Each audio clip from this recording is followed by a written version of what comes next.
that would be something that I would like to do. Something that I think that I feel like a lot of coaches forget is the change of direction exposure before off season. So you get a lot of injuries in preseason just because they just do linear running, and they're not doing not only change of direction, but exposure to a lot of like the density of change of direction. So you can do change of direction from end line to halfway through and say that this is a change of direction run. But how you can start with that 60 meters, so you can go end line to the midline and back, for example, and you do like 2 sets of 4 to 6 reps. But then that's about 50 meter, so you don't have a lot of change of direction there. You have some, but it's a good place to start.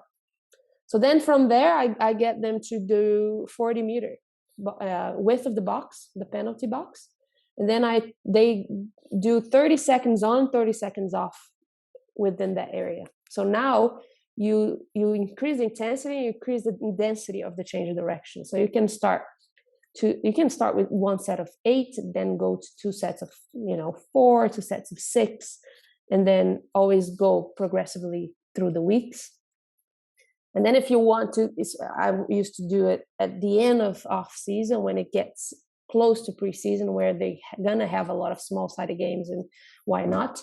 Then I do 20 meters. So I split the width of the box in half, and then I tell them to do 50 on, 50 off, there and back, there and back. So now you increase even more the density and the intensity of that change of direction. So you're preparing your tendons and muscles and ligaments to that exposure. So when they come to preseason and they do ball work, that it has a little bit of exposure to that.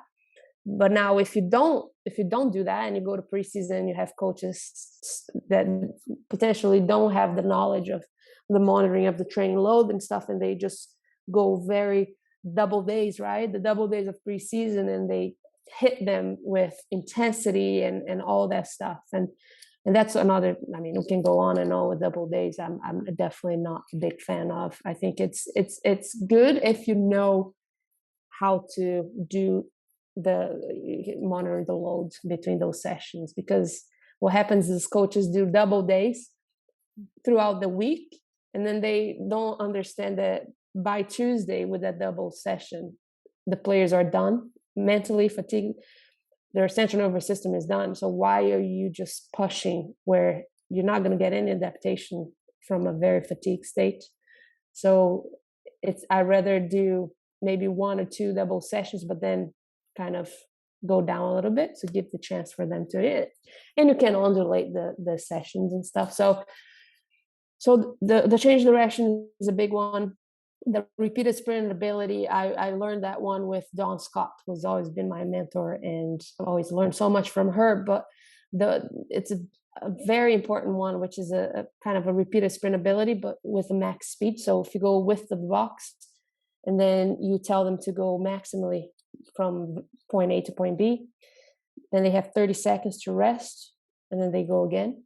So they do a maximal sprint with 30 seconds in between, but you have to be very careful. First of all, you have to be able to have that exposure of max speed to get to that point.